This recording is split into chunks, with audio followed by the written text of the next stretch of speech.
The dust of the Texas Panhandle swirled like angry spirits as Vanessa Zimmerman watched her father's silhouette disappear into the distance, leaving her alone with nothing but her tattered valise and the bitter taste of betrayal in her mouth.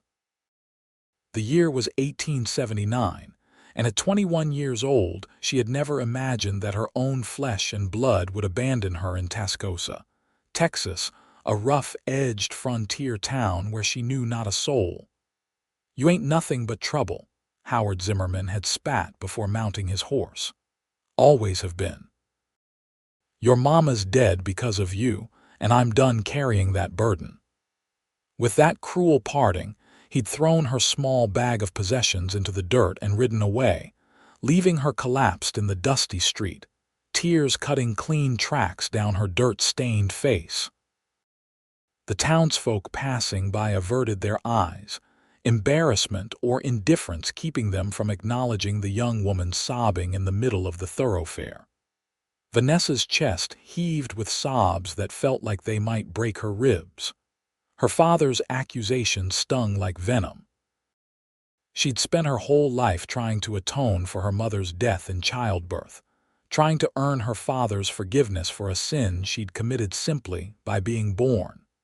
She didn't hear the approaching hoofbeats until they stopped beside her. From the corner of her tear-blurred vision, she saw worn leather boots step down from stirrups and approach. Still, she couldn't bring herself to look up, shame burning her cheeks. "Miss." The voice was deep, hesitant, but somehow gentle despite its roughness. When Vanessa didn't couldn't respond through her tears, she felt strong arms lifting her from the ground.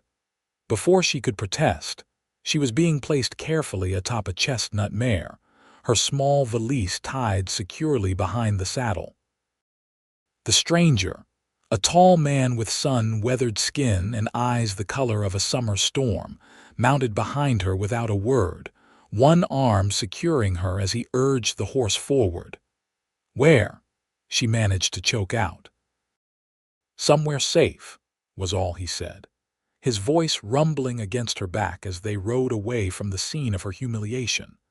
Vanessa learned his name was Caleb Zephyr only after they'd arrived at a modest homestead a mile outside of town. He helped her down from the horse with careful hands, then stepped back, giving her space as if he sensed her wariness. "You can stay here tonight," he said, gesturing toward the cabin. "I'll bunk in the stable." "Why are you helping me?" Vanessa asked, her voice hoarse from crying. Caleb's eyes, which she now noticed were an unusual shade of gray-blue, shifted away from her face. Nobody should be left like that. The simplicity of his answer disarmed her. There was no hint of pity in his tone, just a matter-of-fact certainty that spoke of a man who lived by a clear moral code. His face was partially hidden beneath the shadow of his hat brim, but she could see he was handsome in a rugged way, with a strong jaw dusted with stubble and lines at the corners of his eyes that suggested he squinted often against the harsh Texas sun. "I don't have anywhere else to go," she admitted. "Then stay until you do," he replied, leading his horse toward the small stable. "There's food inside. Help yourself." That first night, Vanessa barely slept, constantly starting at unfamiliar sounds, the creak of the cabin settling, the distant howl of coyotes, the whisper of wind through the cedar trees surrounding the property. But by morning light, exhaustion had overtaken her, and she woke to find the sun high in the sky. A note on the rough-hewn table informed her that Caleb had gone to his job at the Tascosa cattle yards and would return by sundown. He'd left her fresh water, bread, and some dried beef. The simple kindness made her eyes well with tears again. She spent the day exploring the small cabin, which was sparsely furnished but meticulously clean. There were no personal touches, no photographs, no mementos, nothing to indicate what kind of man her rescuer truly was. The bookshelves held practical volumes on cattle breeding, a medical guide, and surprisingly, a collection of poetry by Walt Whitman.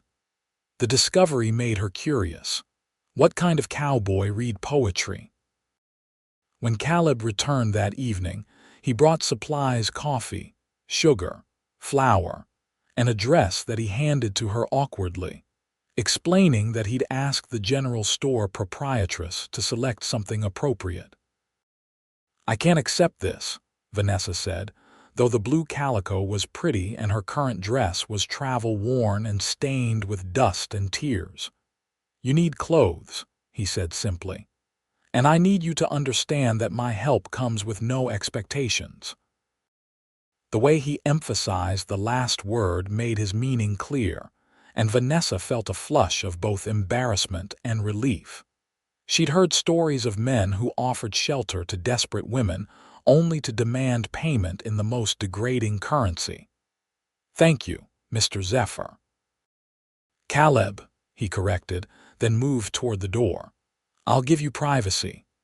Days turned into a week, and an unspoken routine developed between them.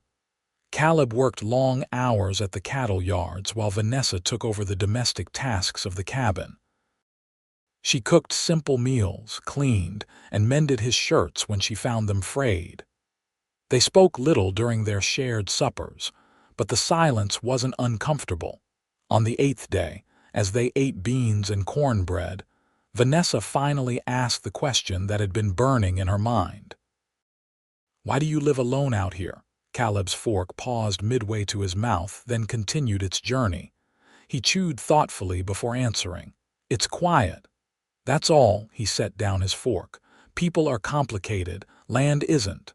You don't strike me as a man who runs from complications." A ghost of a smile touched his lips, there and gone so quickly she almost missed it. "Maybe I've had my fill of them." That night, Vanessa heard him through the thin cabin walls, pacing. She wondered what demons kept him awake in the darkness. The following morning, she found him at the corral, breaking a spirited Mustang. She watched, mesmerized, as he worked with the animal, firm but never cruel, patient but never yielding. When the horse finally accepted the saddle without bucking, Caleb ran a hand down its neck, murmuring words she couldn't hear. "You're good with them," she said when he noticed her watching. "They're honest creatures. They don't hide what they're feeling. Unlike people." "Unlike people," he agreed. As Vanessa turned to go back to the cabin, Caleb called after her. "Miss Zimmerman." She stopped, looking back over her shoulder. "If you'd like to go into town today, I could take you. You might want to." He hesitated. "You might want to look for work." "I know you can't and shouldn't stay here forever." The words stung more than they should have. Of course she couldn't impose indefinitely, but the thought of leaving the safety of this quiet homestead filled her with anxiety. "I have no skills to offer," she admitted. "My father never allowed me to work, said it would reflect poorly on him if his daughter took employment." "Yet he abandoned you with nothing," Caleb observed, his tone harder than she'd ever heard it. "He wasn't always like that," Vanessa said, though even as the words left her mouth, she wondered if they were true. Had her father ever shown her real kindness, or had she simply been so desperate for his approval that she'd mistaken basic provision for love? "Everyone has skills," Caleb said, bringing her back to the present. "You cook well. You keep a tidy home. You could find work as a housekeeper, perhaps." The suggestion was practical, but the thought of working in someone else's home, being at the mercy of another's temperament, made her stomach clench with fear. "I'm afraid," she confessed, the words barely above a whisper. Caleb nodded, understanding in his eyes. "Fear's natural. But it's not a reason to stop living." His words stayed with her throughout the day as she considered her options. By the time he returned from work, she'd reached a decision.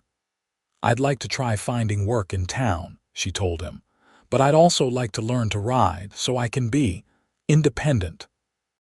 Something like approval flashed in his eyes. "We'll start tomorrow." The riding lessons began at dawn the next day. Caleb chose his gentlest mare, a dun-colored horse named Penny, and patiently showed Vanessa how to saddle and mount the animal. Her first attempts were clumsy, and more than once she nearly slipped from the saddle, but Caleb's steadying hand was always there, his instructions calm and clear. "You're doing fine," he assured her when frustration brought tears to her eyes. "Nobody rides perfectly their first time. Did you?" She challenged. His laugh surprised her, a rich, warm sound she'd never heard before.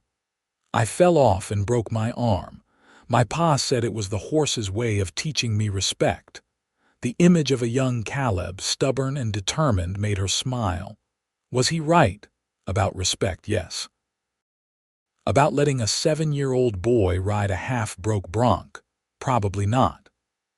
It was the first personal detail he'd shared, and Vanessa held onto it like a precious stone, turning it over in her mind as they continued the lesson. By the end of the week, she could mount and ride at a walk without assistance, and the sense of accomplishment filled her with a pride she'd rarely experienced. On Sunday, Caleb surprised her by suggesting they ride into town together. "There's a church service," he explained. "Thought you might like to go." The simple church at the edge of Tascosa was packed with ranchers, cowboys, and townspeople. Vanessa felt self-conscious in her borrowed dress, aware of the curious glances cast their way. Caleb, in a clean shirt and his least-worn trousers, sat stiffly beside her, his hat resting on his knee.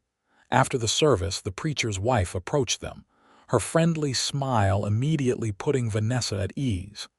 "You must be the young lady staying at Caleb's place," she said warmly. "I'm Mrs. Peterson.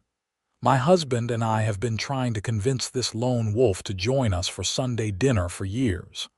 "Martha," Caleb nodded respectfully. "And today you finally accept our invitation," Mrs. Peterson continued, "though I suspect the company has something to do with it." Her eyes twinkled as she looked between them.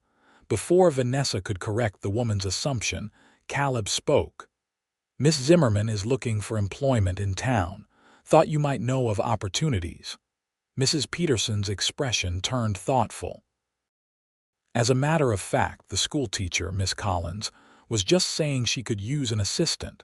The number of children has nearly doubled since the new cattle company brought more families to town. Hope fluttered in Vanessa's chest. "I'm well read," she offered. "I've always loved learning." "Perfect. Come to dinner and we'll discuss it." The Peterson home was modest but welcoming, filled with the delicious aroma of roast chicken and fresh bread. Their 3 children, all under the age of 10, regarded Vanessa and Caleb with undisguised curiosity. "Mr. Zephyr, do you still have that wild horse?" the oldest boy asked eagerly. "Diablo, he's coming along, still has a mind of his own." "Pa says he's the meanest Mustang in the county," the boy continued, eyes wide. "Just misunderstood," Caleb corrected gently. "Sometimes what looks like meanness is just fear." The conversation flowed easily, and Vanessa was surprised to see how Caleb transformed in this setting, still quiet, but engaging with the children, discussing cattle prices with Reverend Peterson, even smiling occasionally. It was as if a different man had emerged from the shell of the solitary cowboy she'd come to know. As promised, Mrs. Peterson introduced the subject of the teaching assistant position over apple pie, explaining that it would involve helping the younger children with their letters and numbers, while Miss Collins focused on the older students. "The pay isn't much," she cautioned, "but there's a small room attached to the schoolhouse where you could stay." Independence, the very thing Vanessa had dreamed of. Yet as she glanced at Caleb, she felt an unexpected reluctance at the thought of leaving his homestead. "It sounds perfect," she said, pushing aside the confusing emotion. "When could I meet Miss Collins?" "Tomorrow after school lets out," Mrs. Peterson suggested. "Caleb knows where the schoolhouse is." On the ride back to the homestead, The setting sun painted the landscape in hues of gold and amber. Vanessa, more comfortable now on horseback, rode alongside Caleb rather than sharing his mount. "You didn't tell them how we met," she observed. "Not my story to tell." "They probably think I'm your sweetheart." Caleb's expression remained impassive, his eyes fixed on the horizon. "People will think what they want regardless of the truth. Doesn't it bother you what they might be assuming about us?" He glanced at her then, his gaze direct. "Does it bother you?" The question caught her off guard. Did it bother her that people might think she belonged with this quiet, honorable man who had saved her from the lowest moment of her life? Who had given her shelter and expected nothing in return? "No," she admitted softly. "It doesn't." Something shifted in his expression, a softening around the eyes. Perhaps, but he said nothing more as they continued toward home. The meeting with Miss Collins the following afternoon went well. The schoolteacher was a brisk, efficient woman in her 30s, who asked practical questions about Vanessa's education and experience with children. By the end of their conversation, Vanessa had secured the position and was shown the small room that would become her new home, a Spartan space with a narrow bed, a washstand, and a single window overlooking the schoolyard. "You can move in this weekend," Miss Collins told her. "School starts promptly at 8 o'clock, Monday through Friday."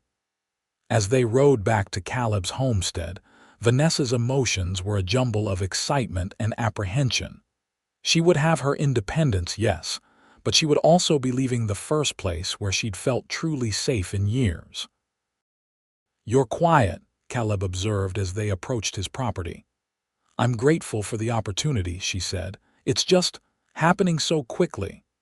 Having second thoughts. "No, yes, I don't know," she sighed, frustrated by her inability to articulate her feelings. "I've never been on my own before." "You've been on your own since the day your father rode away," Caleb pointed out. "All that's changing is your address." His matter-of-fact assessment steadied her. He was right, of course. And yet, "I'll miss this place," she admitted, looking at the humble cabin that had become a sanctuary. Caleb was silent for a long moment. "It's not far," he finally said. "And there's always Sunday dinner at the Petersons." The simple offer of continued connection eased some of her anxiety. She wouldn't be entirely alone in Tascosa after all. The days leading up to her move flew by in a flurry of preparation. Vanessa used some of the money Caleb insisted on giving her payment for keeping house. He called it to purchase a few necessities from the general store. A nightgown, a second dress for teaching, a hairbrush to replace the one her father hadn't allowed her to retrieve from their wagon.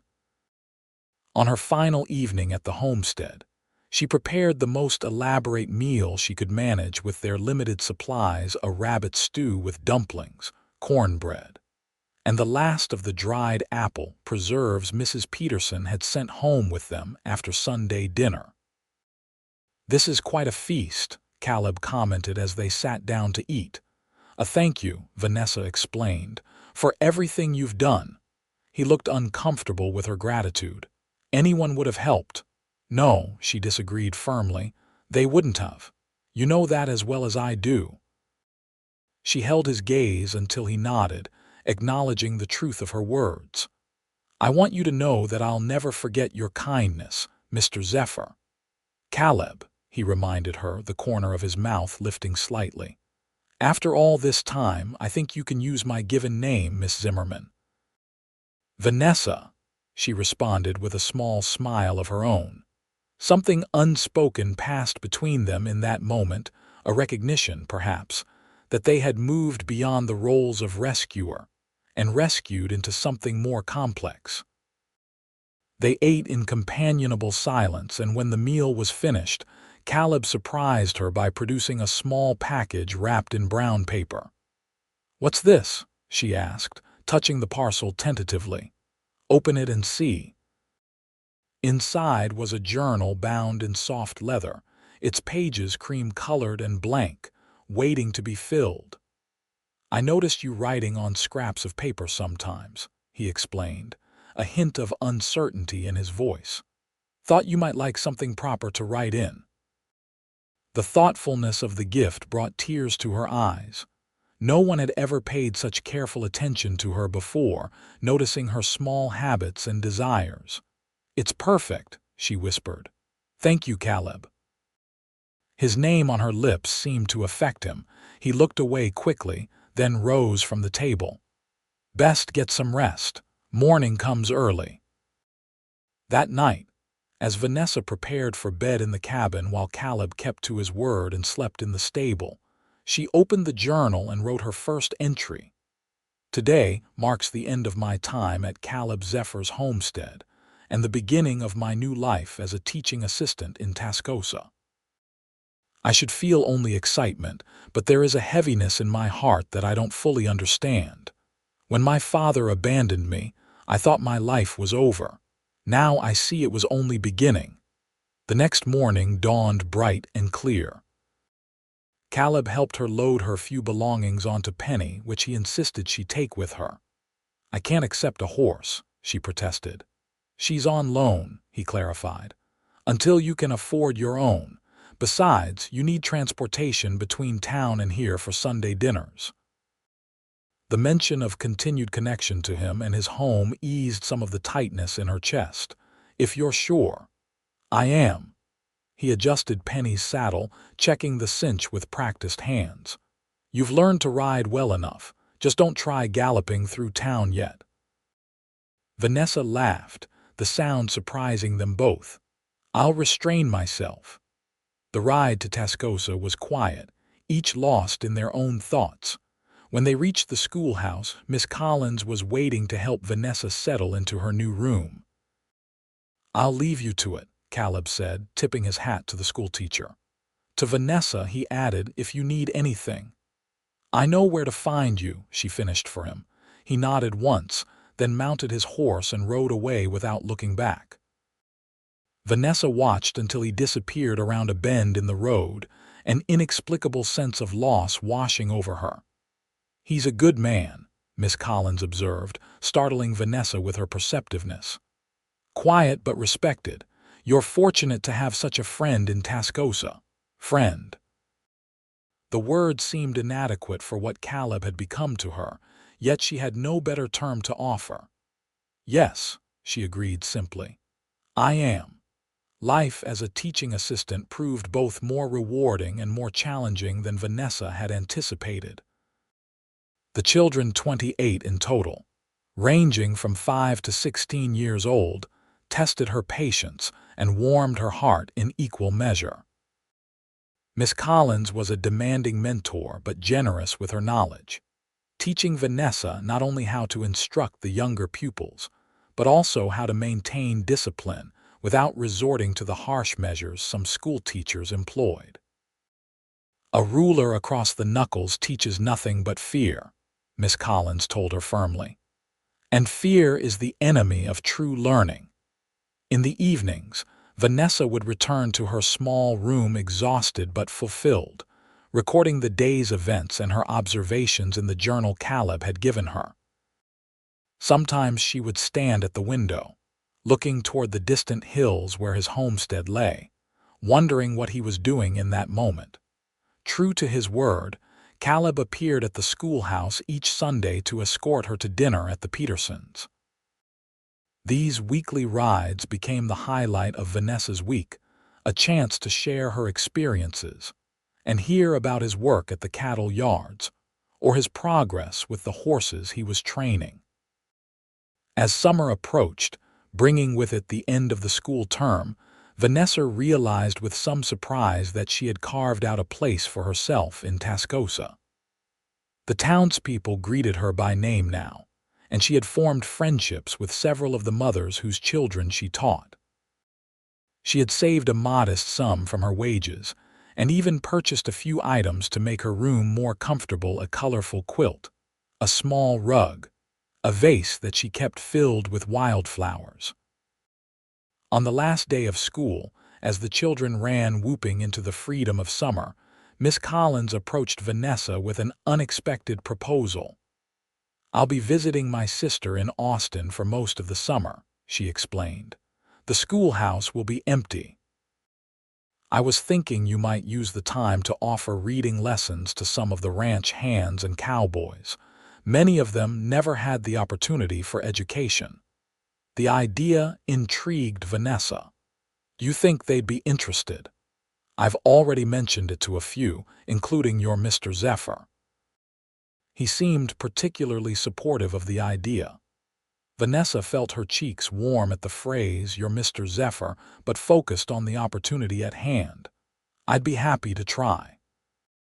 The adult reading classes began the following week, with 6 students attending the first session. 2 ranch hands from the Big T spread, a young man who worked at the general store, an older Mexican vaquero eager to learn English reading, and to Vanessa's surprise, Caleb. "I didn't know you needed reading lessons," she said when the others had departed, leaving them alone in the schoolhouse. "I don't," he admitted, "but I figured it might encourage the others if I joined in. Some men find it hard to admit what they don't know." His thoughtfulness touched her, as did his willingness to put aside his pride to help others. "That was kind of you," he shrugged, uncomfortable with the praise. "It's good to see you doing well here. The town's taken to you." "I've taken to it too," she said, "though I still miss." She hesitated, unsure how to express what she meant. "The homestead," he supplied. "Yes," she agreed, though it wasn't the complete truth. What she missed most was the quiet evenings spent in his company, the sense of safety his presence provided, the way his rare smile could brighten her entire day. "It's still there," he reminded her, "and so am I." Something in his tone made her look up sharply, catching an expression in his eyes that sent a flutter through her stomach, a warmth, a longing perhaps, that matched the feelings she'd been trying to ignore for weeks. "Caleb," the schoolhouse door opened suddenly, admitting Reverend Peterson, who carried a book Vanessa had lent to his wife. "Hope I'm not interrupting," he said, glancing between them with interest. "Not at all," Caleb answered, reaching for his hat. "I was just leaving." He departed with a nod, leaving Vanessa with a sense of something important left unsaid. The summer months brought scorching heat to the Texas Panhandle. Vanessa's reading classes grew in popularity, expanding to 3 evenings a week with nearly 15 regular students.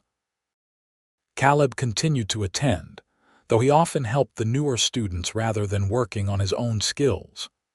One evening in late July, a thunderstorm broke the heat, sending everyone rushing for shelter as lightning split the sky and rain pounded against the schoolhouse roof. The students departed quickly, eager to reach home before the worst of the downpour, until only Vanessa and Caleb remained. "We should wait it out," he advised, peering through the window at the sheets of rain obscuring the street. "These summer storms can be dangerous." Thunder crashed overhead, making Vanessa jump. She'd never grown accustomed to the violence of prairie storms, having spent most of her life in more wooded regions where the elements seemed somehow less immediate. "Are storms always this fierce here?" she asked, trying to keep her voice steady as another lightning bolt illuminated the room in stark white light. Caleb moved closer to her, seemingly attuned to her discomfort. "They can be, but they pass quickly most times." A particularly loud thunderclap shook the schoolhouse, and without thinking, Vanessa reached for his arm, her fingers gripping the fabric of his sleeve. "Sorry," she murmured, embarrassed by her reaction. Instead of pulling away, Caleb covered her hand with his own. "No need to apologize." His voice was low, intimate in the dim light of the single lamp they'd kept burning. Vanessa was acutely aware of his proximity, of the warmth radiating from his body, of the gentle pressure of his hand on hers. When she looked up at him, she found his gaze already on her face, his expression unguarded for once. "Vanessa," he said, her name sounding like a caress in his deep voice. "I've been wanting to ask you something." Her heart quickened. "Yes. The Independence Day celebration is next week. Would you consider attending with me, not just as friends?" The hesitation before the word friends told her everything she needed to know about his intentions. This wasn't a casual invitation, it was a declaration of sorts. "I'd like that very much," she answered softly. His smile, rare and wonderful, transformed his face, erasing the habitually solemn expression and revealing the handsome man beneath. Slowly, giving her every opportunity to pull away, he leaned down until his lips met hers in a kiss so gentle it brought tears to her eyes. When they parted, Vanessa kept her eyes closed for a moment, savoring the tenderness of the exchange. When she opened them, she found Caleb watching her with a mixture of wonder and uncertainty, as if he couldn't quite believe what had just happened. "I've been wanting to do that for a long time," he confessed. "Why didn't you?" He looked away briefly. "You deserved a chance to find your footing, to know your own mind without feeling obligated to me because of how we met." The consideration behind his restraint only made her feelings for him stronger. "I've known my own mind for quite some time, Caleb Zephyr, and there's not a trace of obligation in how I feel about you." The storm outside was beginning to abate, but neither of them seemed in any hurry to leave the sanctuary of the schoolhouse. "When did you know?" he asked, his fingers gently intertwining with hers. Vanessa thought for a moment. "I think it started that first Sunday dinner at the Petersons', when I saw how you were with their children, patient and kind. But I didn't fully understand until I moved away from your homestead and realized how much I missed seeing you every day." She hesitated, then added, "When did you know?" A faint smile touched his lips. "The day you got angry at Penny for stepping on your foot during a riding lesson. You lectured that horse for 5 straight minutes about proper manners, and then apologized to her for raising your voice." Vanessa laughed at the memory. She seemed genuinely contrite. "I watched you with that horse and thought, this woman has fire and gentleness in equal measure, and I knew then that I was in trouble." The rain had slowed to a gentle patter, and through the window, Vanessa could see stars beginning to appear as the clouds dispersed. "I should get you home," Caleb said reluctantly. "Yes," she agreed, though she was loath to end this perfect moment. He helped her extinguish the lamp and lock the schoolhouse, then escorted her through the muddy streets to the small room that had been her home these past months. At her door, he kissed her again, this time with more certainty but no less tenderness. "Good night, Vanessa." "Good night, Caleb." She watched him walk away, his tall figure silhouetted against the night sky, and felt a happiness so complete it was almost painful. For the first time in her life, she was exactly where she wanted to be, with exactly whom she wanted to be with. The Independence Day celebration was the biggest event of the year in Tascosa. The entire town gathered for a picnic, games, music, and dancing, culminating in a modest display of fireworks purchased by the local cattle baron. Vanessa spent the morning helping to decorate the town square with bunting and flags, her excitement growing as the hour of Caleb's arrival approached. When he appeared at noon, she almost didn't recognize him. Gone was the dusty cowboy in work clothes. In his place stood a man in a clean black suit, white shirt and bolo tie, his dark hair neatly combed, his face freshly shaved. He carried a small nosegay of wildflowers, which he presented to her with a self-conscious smile. "You look beautiful," he said, taking in her blue dress, a new purchase she'd saved for weeks to afford. "So do you," she replied, then laughed at his raised eyebrow. "Handsome, I mean, very handsome." The day passed in a blur of happiness. They joined in the 3-legged race, coming in last but laughing harder than anyone. sampled Mrs. Peterson's prize-winning apple pie, and listened to the local fiddler play patriotic tunes. When evening fell and the dancing began, Caleb led her onto the makeshift dance floor with surprising grace. "I didn't know you could dance," she said as he guided her through a waltz. "There's a lot you don't know about me yet," he replied with a hint of mystery that made her smile. As they moved together under the stars, Vanessa became aware of the glances and whispers from the townspeople. Most were approving, even fond, but some held a note of curiosity or judgment. "People are watching us," she murmured. "Let them," Caleb answered simply. "I'm only interested in one person's opinion tonight." The certainty in his voice emboldened her. "And what might you want that person's opinion on?"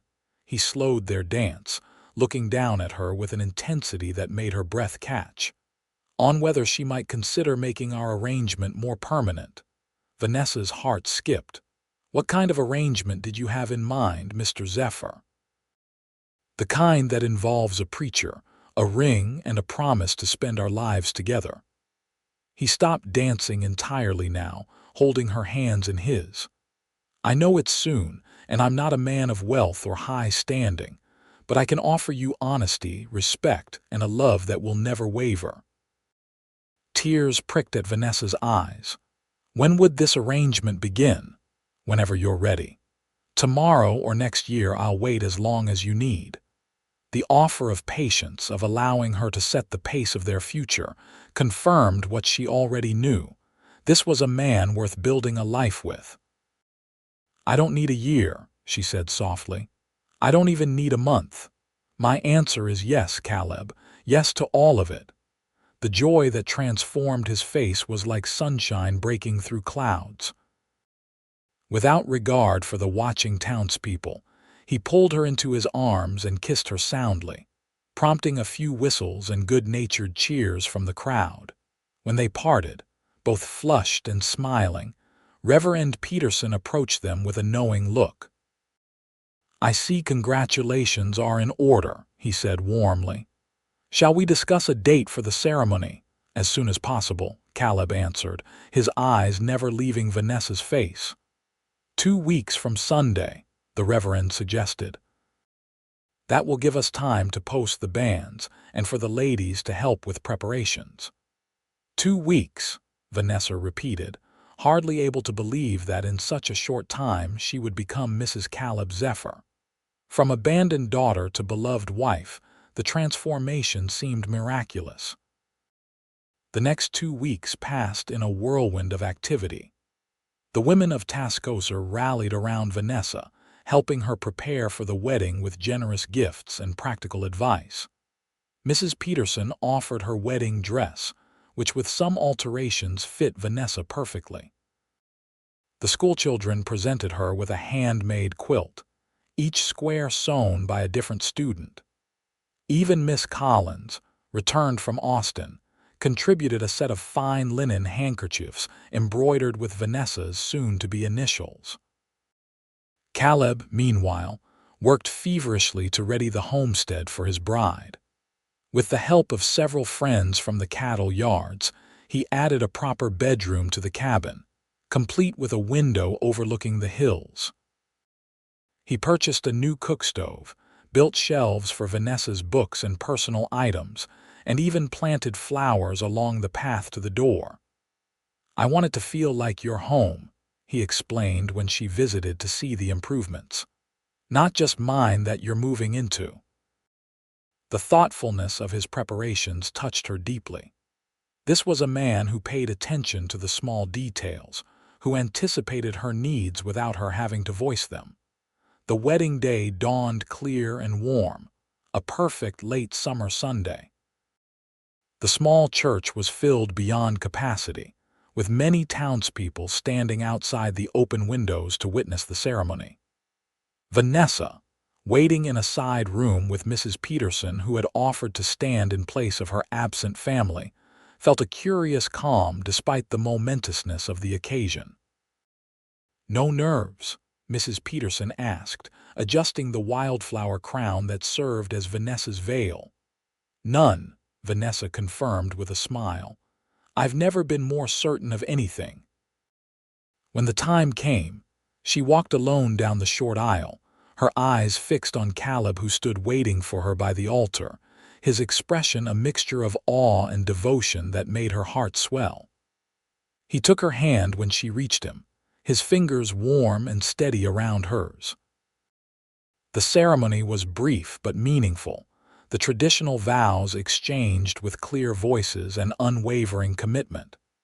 When Reverend Peterson pronounced them husband and wife, Caleb's kiss was a promise sealed, a new chapter beginning.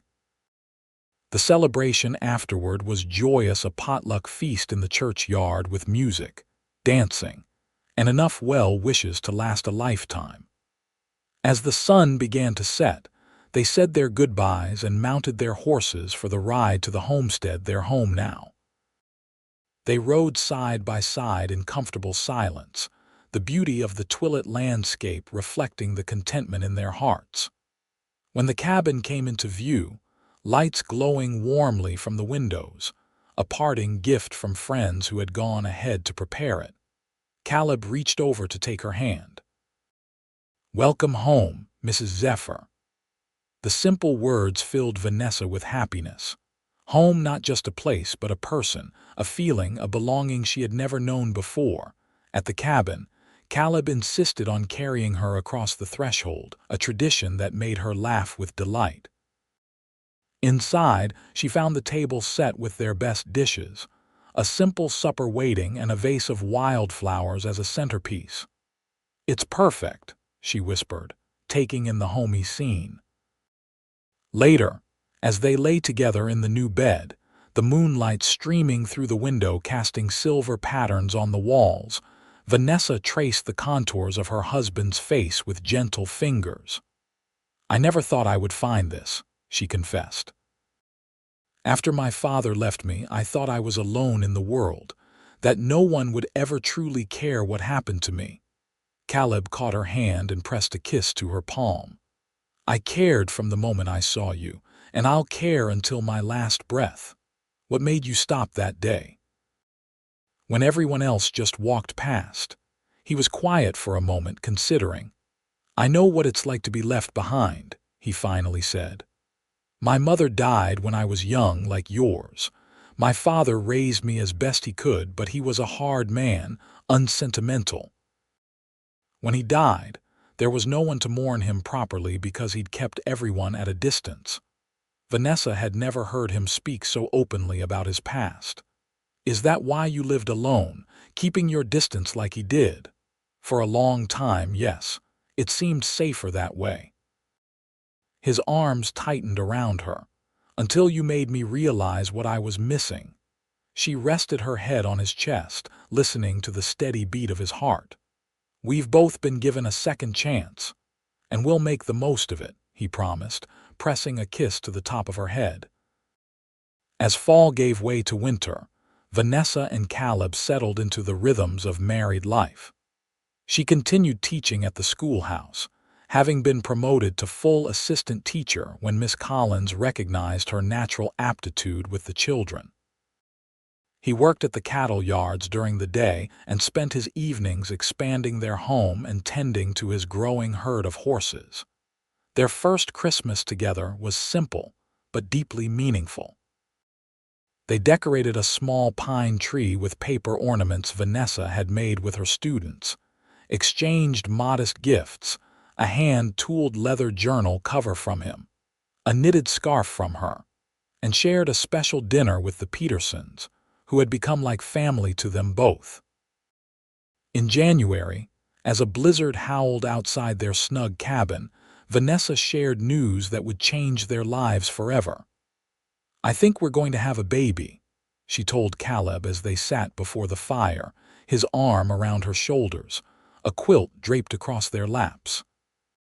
His body went still beside her, and for a moment she feared his reaction. Then he turned to look at her, his eyes shining with unshed tears. "A baby," he repeated, his voice thick with emotion. "Our baby." The wonder and joy in his expression banished any uncertainty she might have felt. Yes, our baby. Due in summer, I think. He placed a reverent hand on her still flat stomach, then leaned down to press a kiss there. "Hello, little one," he whispered. "Your mama and papa can't wait to meet you." The tenderness of the moment brought tears to Vanessa's eyes. This was what family should be: loving, supportive, safe. Everything she had never known in her own childhood. "I promise to be a good father," Caleb said, his expression suddenly serious. Nothing like my father," she finished for him. "I know that, Caleb. You're already a better man than he ever was." He pulled her closer, resting his chin on top of her head. "We'll build something good, you and I, something that lasts." As winter melted into spring, Vanessa's body began to change, the new life within her making itself known in tangible ways. Her students were delighted by the news, the younger ones particularly fascinated by her growing belly. "Will the baby be born knowing how to read?" 5-year-old Emma asked one day, prompting laughter from the older children. "No, sweetheart," Vanessa answered, smiling. "Babies have to learn everything from the beginning, just like you did." "Then I can help teach it," Emma decided, nodding seriously. "I know all my letters now." The offer touched Vanessa's heart. This community, these children, their parents, the townspeople who greeted her with warm congratulations had become part of her extended family.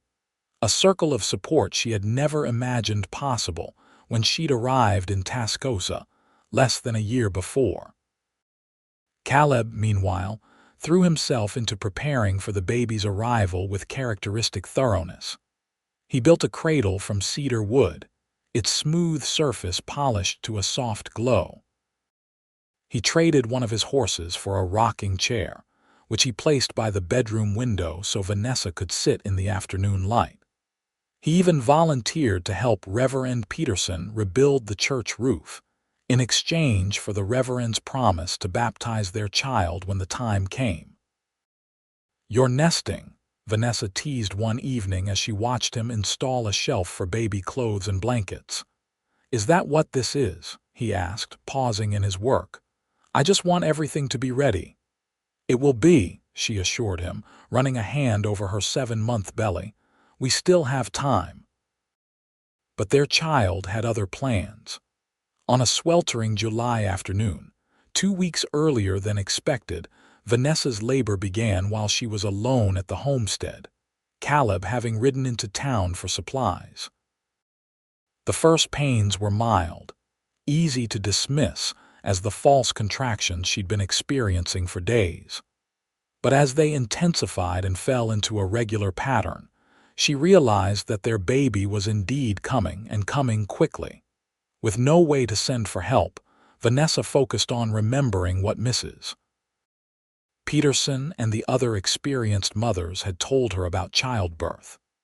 She prepared the bed with clean linens, heated water on the stove, and tried to remain calm despite the growing pain and the fear of facing this momentous event alone. When Caleb returned an hour later, he found her leaning against the bedroom wall, breathing heavily through a contraction. "The baby," she managed to say as the pain subsided. "It's coming now." The color drained from his face, but to his credit, he didn't panic. "I'll ride for the midwife." "There's no time," Vanessa said, another contraction already building. "This baby isn't waiting." Understanding the gravity of the situation, Caleb helped her to the bed, his face set with determination. "Tell me what to do."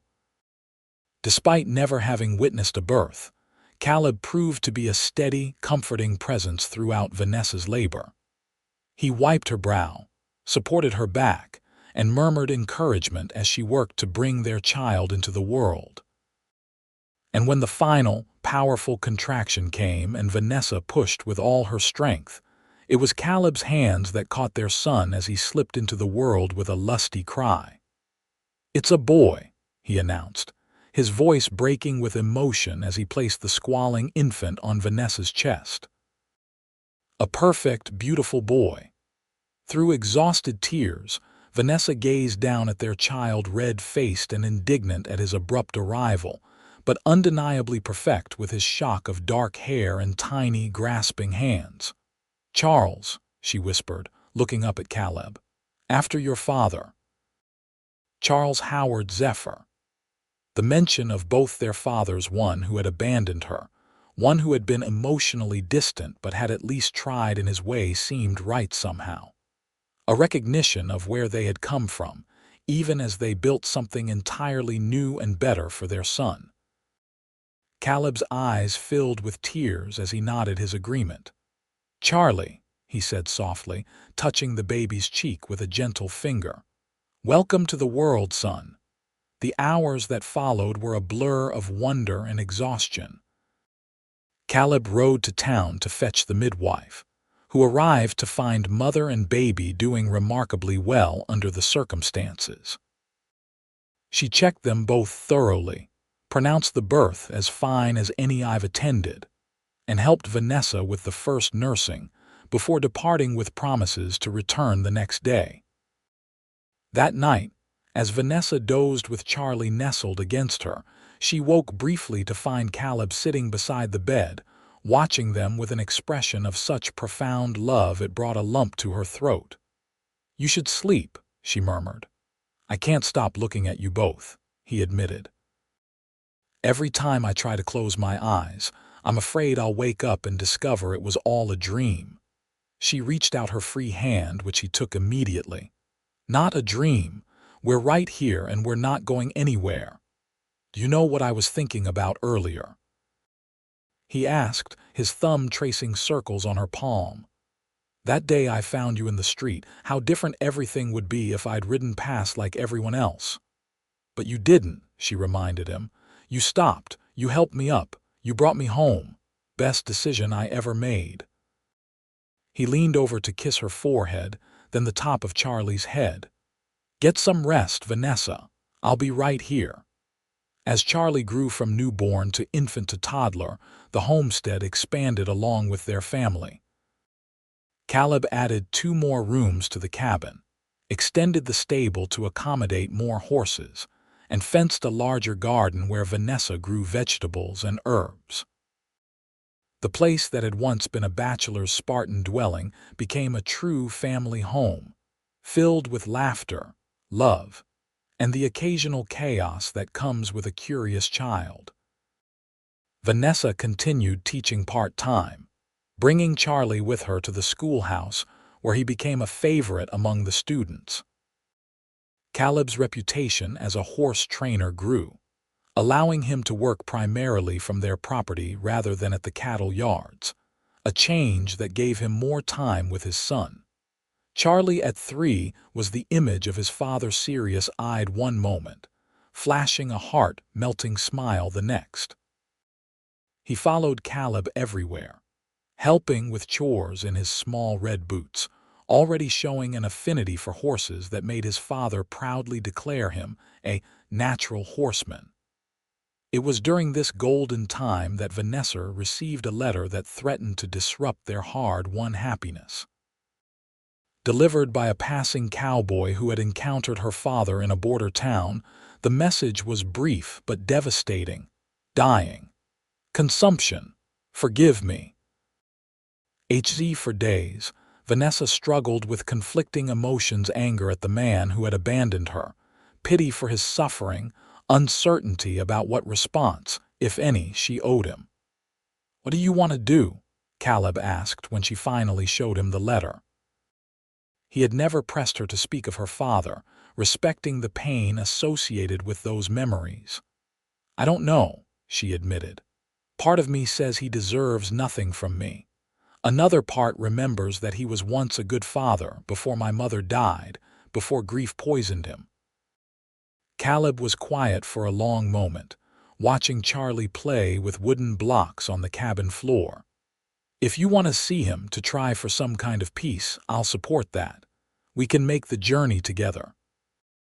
His willingness to accompany her, to stand beside her as she faced the man who had hurt her so deeply, reinforced what Vanessa already knew. Her husband was a man of uncommon character. "Would you?" she asked softly. Of course. He took her hand in his. Whatever you decide, you don't have to face it alone. Not anymore. The decision was difficult, but in the end, Vanessa chose to make the journey. They left Charlie with the Petersons, promising to return within a fortnight, and rode south toward the border town where Howard Zimmerman was reportedly staying.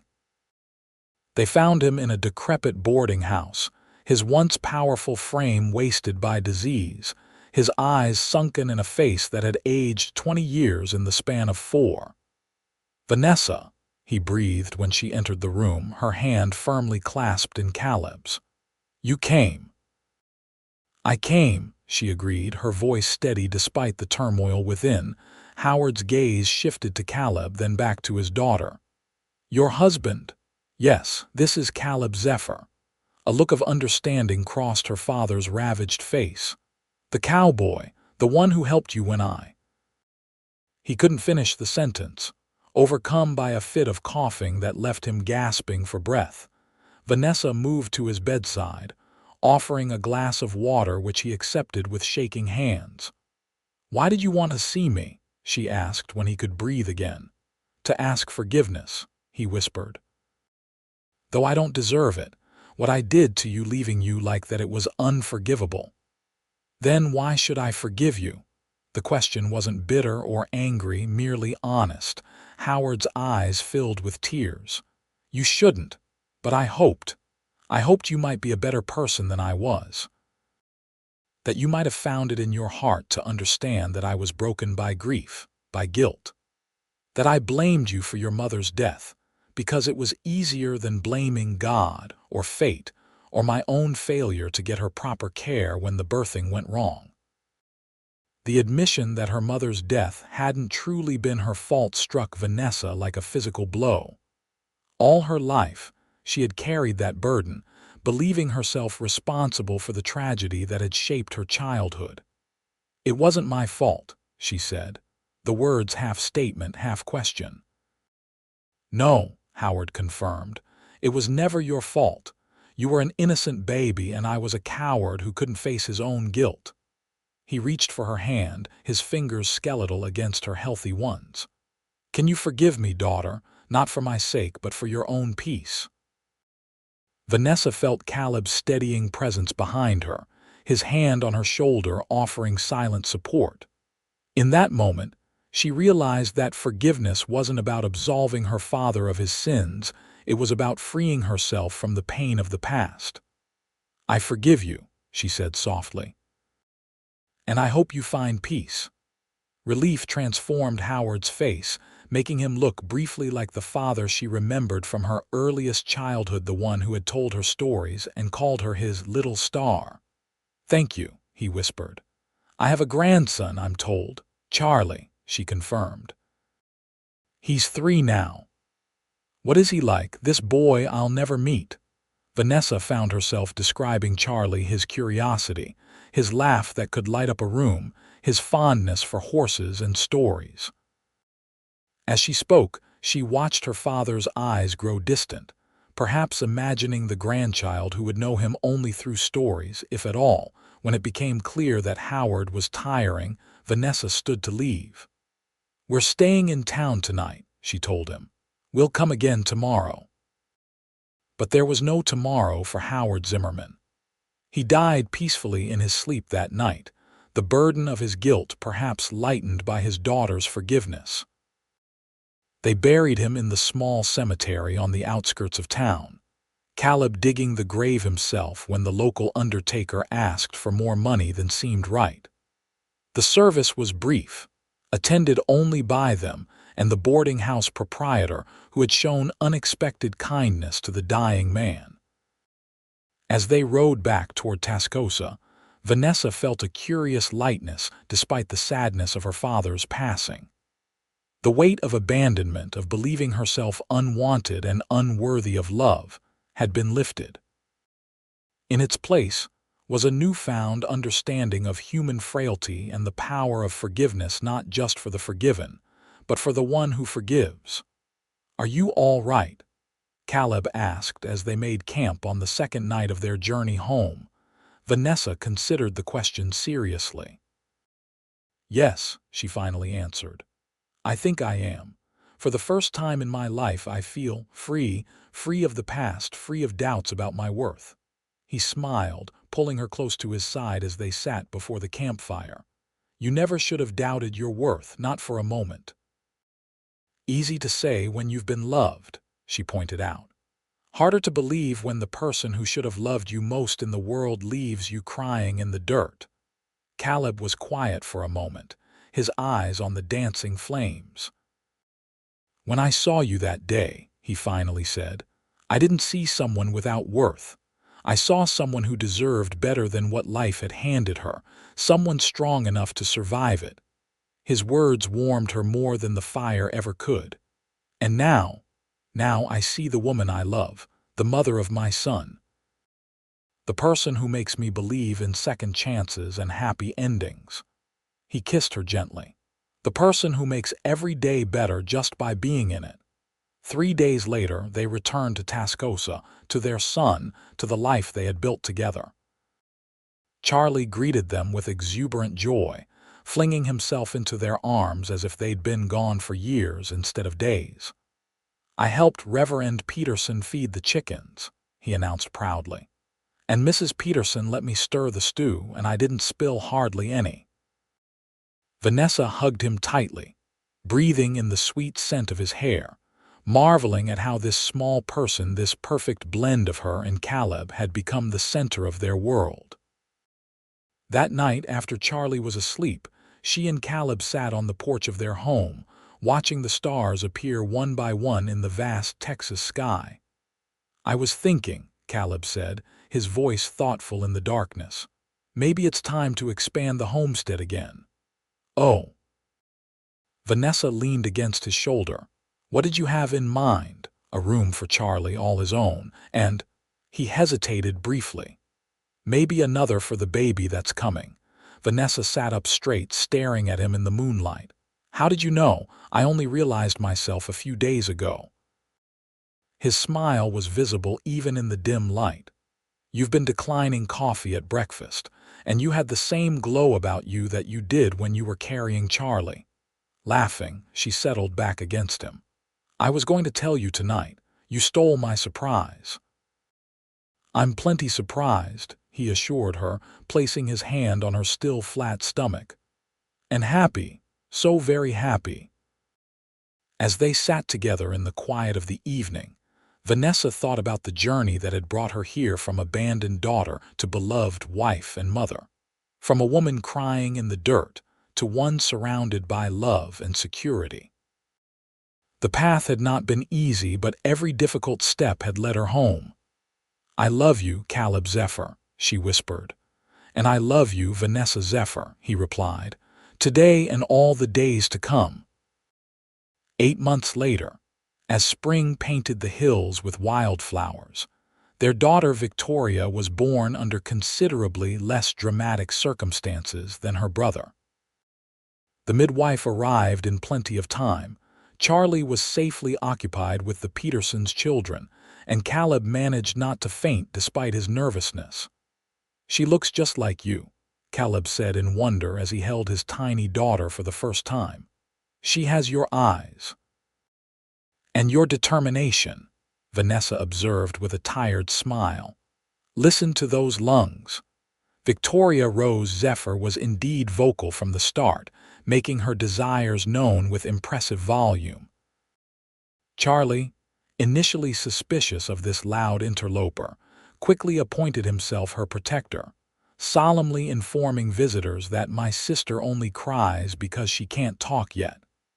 As the children grew, the homestead flourished. Caleb's horse breeding business expanded to the point where they could hire help, giving him more time with his family. Vanessa continued teaching but also began writing stories for children, drawing inspiration from the tales she told Charlie and Victoria at bedtime. Their home became a gathering place for friends and neighbors, known for its warm hospitality and the laughter that filled its rooms. The garden Vanessa had started grew to include fruit trees and berry bushes, producing enough to preserve for winter and share with others in need. 10 years after their wedding day, as they celebrated with a picnic beneath the cedar trees, Caleb presented Vanessa with a gift, a silver locket containing miniature portraits of Charlie and Victoria. "To remind you always of what we've built together," he said, as he fastened it around her neck. Vanessa touched the locket, then leaned over to kiss him. At 13, Charlie made a face of exaggerated disgust, while 6-year-old Victoria giggled approvingly. "As if I could ever forget," Vanessa said softly. Later, as the children played a game of tag in the summer twilight, Caleb took her hand, his touch as familiar and comforting as ever. "You ever think about that day?" he asked. "When we first met?" "Often," she admitted. "Sometimes I wonder what would have happened if you hadn't come along when you did." "I don't," he said with surprising firmness, "because I can't imagine a world where I didn't find you, where we didn't build this life together." Vanessa looked around at the homestead, at the cabin that had grown into a proper house, at the thriving orchard, at their beautiful children chasing fireflies in the gathering dusk. Then she looked at the man beside her, his face lined now with a decade of weather and laughter, his eyes still holding the same steadfast love she'd come to depend on. "Neither can I," she agreed. "This is exactly where I'm meant to be." And as the stars appeared overhead, the same stars that had witnessed their beginning, Vanessa Zephyr knew with absolute certainty that the young woman crying in the dirt had found not just rescue, but redemption, purpose, and a love that would sustain her all the days of her life.